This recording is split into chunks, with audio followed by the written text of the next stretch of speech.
नमस्कार दोस्तों, Prayagraj study point channel में आपका स्वागत है। दोस्तों, इसमें हम साइंस के 500 टॉप ऐसे क्वेश्चन देख रहे हैं जो हमेशा बार बार एग्जाम में रिपीट होते हैं। तो चलिए बिना समय गंवाए वीडियो को स्टार्ट करते हैं। देखते हैं 401 से 500 तक क्वेश्चन देखेंगे। तो दलदली भूमि से कौन सी गैस निकलती है? तो मीथेन। मांसपेशियों में किस अम्ल के एकत्रित होने से थकावट आती है? तो लैक्टिक अम्ल के। अंगूर में कौन सा अम्ल पाया जाता है? तो टार्टरिक अम्ल पाया जाता है। कैंसर संबंधी रोगों का अध्ययन क्या कहलाता है? ओनकोलॉजी। क्या कहलाता है? यहाँ पर रंग दिया है, ओनकोलॉजी कहलाता है। क्या? ओनकोलॉजी।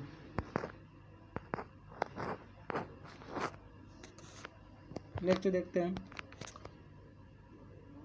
और मानव शरीर में सबसे लंबी कोशिका कौन सी है? तंत्रिका कोशिका। दांत मुख्य रूप से किस पदार्थ के बने होते हैं? तो डेंटाइन के। किस जंतु की पैर आकृति पैर की चप्पल के आकार की होती है? तो पैरामीशियम की।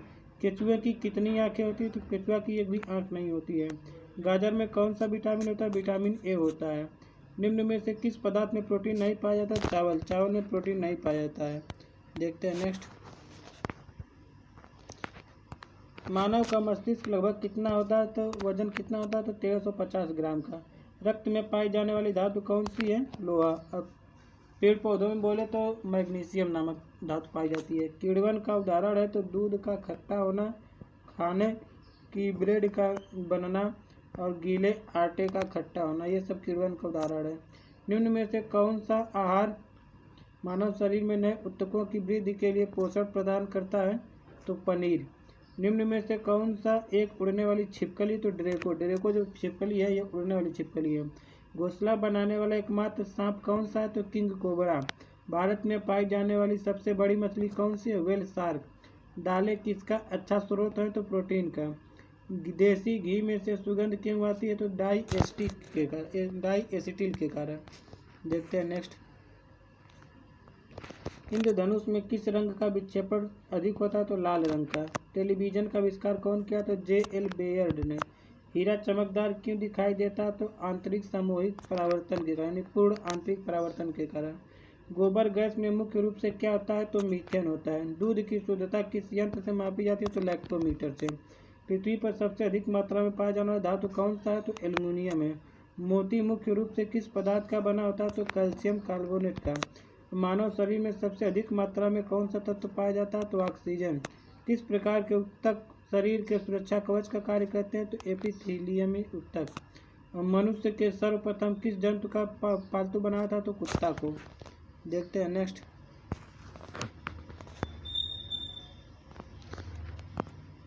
किस वैज्ञानिक ने सर्वप्रथम बर्फ के दो टुकड़ों को आपस में घिसकर पिघला दिया? तो डेवी ने। डेवी नामक साइंटिस्ट ने बर्फ के दो टुकड़ों को सर्वप्रथम घिसकर पिघला दिया था। सबसे अधिक तीव्रता की ध्वनि कौन उत्पन्न करता है? तो बाघ। सबसे तीव्र गति की ध्वनि बाघ उत्पन्न करता है। और जब ध्वनि तरंग चलती है तो वे अपने साथ क्या ले जाती हैं? तो ऊर्जा। सूर्य ग्रहण के समय सूर्य का कौन सा भाग दिखाई देता है? तो किरीट भाग। सूर्य की किरण में कितने रंग होते हैं? तो 7 रंग। बैनी, आह, पिनाला। टाइपराइटर यानी टंकण मशीन के आविष्कारक कौन है? सोल्स। यानी टाइपराइटर का आविष्कार सोल्स नामक वैज्ञानिक ने किया। सिरका को लैटिन भाषा में क्या कहा जाता है? तो एसिटम कहा जाता है। क्या कहा जाता है? एसिटम। और कपड़ों से जंग के धब्बे हटाने के लिए किसका प्रयोग किया जाता है? ऑक्जैलिक अम्ल का। गन्ने में लाल सड़न रोग किसके कारण होता है? तो कवकों द्वारा। आम का वानस्पतिक नाम क्या है? तो मैंगिफेरा इंडिका। देखते हैं नेक्स्ट। कॉफी पाउडर के साथ मिलाया जाने वाला चिकोरी चूर्ण प्राप्त होता है? तो जड़ों से। विटामिन सी का सबसे अच्छा स्रोत क्या? तो आंवला होता है। किसके द्वारा आनुवंशिकता के विज्ञान को आनुवंशिकी कहा जाता है? तो वाटसन के द्वारा।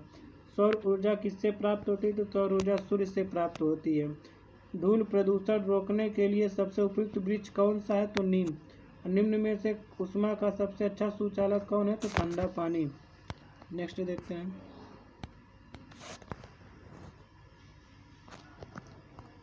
निम्नलिखित में से किस धातु का प्रयोग मानव द्वारा सबसे पहले किया गया? तो तांबा धातु का।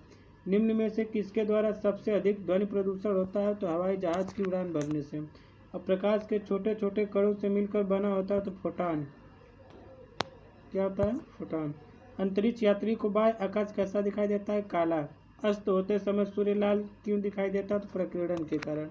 निम्न में से कौन सा एक कूट फल है? तो सेब। सेब जो होता है कूट फल होता है। दूरबीन का आविष्कार कौन किया था? तो गैलीलियो ने। निम्न में से किसका उपयोग ऊंचाई नापने के लिए किया जाता है? अल्टीमीटर। अल्टीमीटर का जो होता है प्रयोग ऊंचाई मापने के लिए किया जाता है। निम्न में से कौन सी धातु बिजली की सबसे अधिक सुचालक है? तो चांदी। चांदी जो होती है वो बिजली का सबसे अच्छा सुचालक होती है, जिसका संकेत क्या था? एजी होता है। देखते हैं नेक्स्ट। सूर्य में क्या होता है? तो सूर्य में हाइड्रोजन व हीलियम होता है। लाल चींटियों में कौन सा अम्ल पाया जाता है? तो फार्मिक अम्ल। हल्दी के पौधे का खाने योग्य हिस्सा कौन सा होता है? तो प्रकंद होता है। निम्नलिखित में से कौन सा रूपांतरित तना है? तो आलू।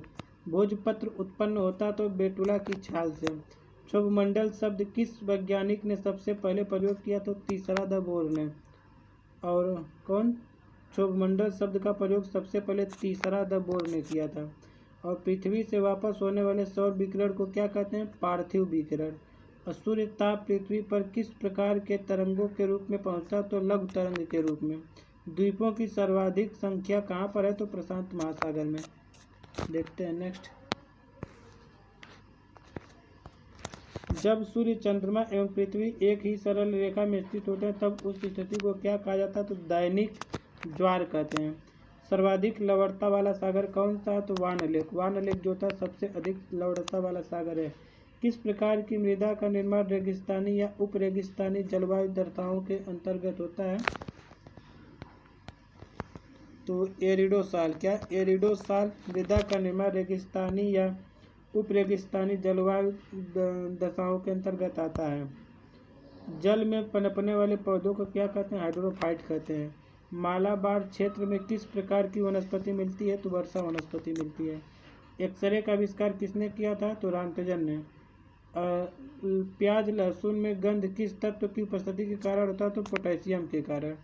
और आलू किस कुल के से संबंधित है? तो सोलेनेसी। दालचीनी पेड़ के किस भाग से प्राप्त किया जाता है? तो छाल से। देखते हैं नेक्स्ट। तो तारपीन का तेल किससे प्राप्त होता है? तो ताड़ के पेड़ से, यानी ताड़ के वृक्ष से तारपीन का तेल प्राप्त होता है।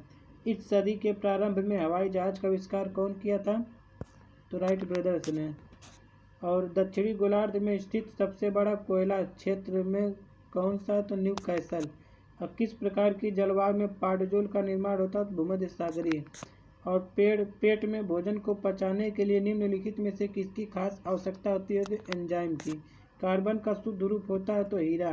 निम्न में कौन सदिश राशि? वेग। वेग जो होता है एक सदिश राशि होता है। वाहनों से निकलने वाली प्रदूषण कौन सी है? तो कार्बन मोनोऑक्साइड। पेट्रोलियम से प्राप्त होने वाला मोम कौन सा होता है? तो पैराफिन मोम। और नींबू खट्टा होता है तो साइट्रिक अम्ल के कारण। देखते हैं नेक्स्ट।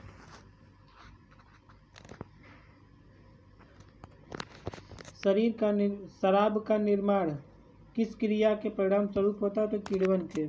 1.5 मीटर लंबे व्यक्ति को अपना संपूर्ण प्रतिबिंब देखने के लिए आवश्यक दर्पण की न्यूनतम लंबाई कितनी होगी?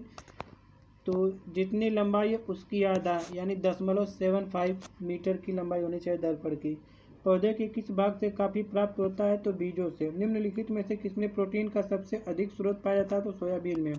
धान का प्रसिद्ध खैरा रोग किसके कारण होता है? तो वायरस के कारण। जीव द्रव्य जीवन का भौतिक आधार है, यह किसका कथन है? तो लैमार्क का। रेगिस्तान में पैदा होने वाले पौधे क्या कहलाते हैं? जीरोफाइट कहलाते हैं। सूर्य की ऊष्मा पृथ्वी पर निम्नलिखित में से किस प्रकार के संचार के माध्यम से आती है? तो विकिरण के माध्यम से। माइक्रोफोन का आविष्कार किसने किया था? तो ग्राहम बेल ने। मैनोमीटर के द्वारा किसकी माप की जाती है? तो गैसों का दाब का। देखते हैं नेक्स्ट। तो निम्नलिखित में से शुद्ध तत्व कौन सा? तो सोडियम। सोडियम जो था शुद्ध तत्व होता है। सूर्य की किरणों की तीव्रता मापने वाले उपकरण को क्या कहते हैं? एक्टिवोमीटर। हाइड्रोजन का अवशोषण करने वाली धातु कौन सी है? पैलेडियम। और क्यूरी निम्नलिखित में से किसकी इकाई का नाम है? तो रेडियो एक्टिव धर्मिता का। वायु में थोड़ी देर रखने पर किसी धातु के ऊपर हरे रंग के बेसिक कार्बोनेट की परत जम जाती है, वह धातु कौन सी है? तो तांबा।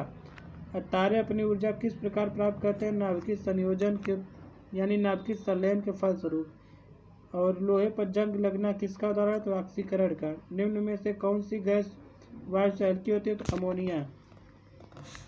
अमोनिया जो होती है वायु से हल्की होती है, यानी NH3। तो दोस्तों हम 500 साइंस का वीडियो कंप्लीट कर चुके हैं।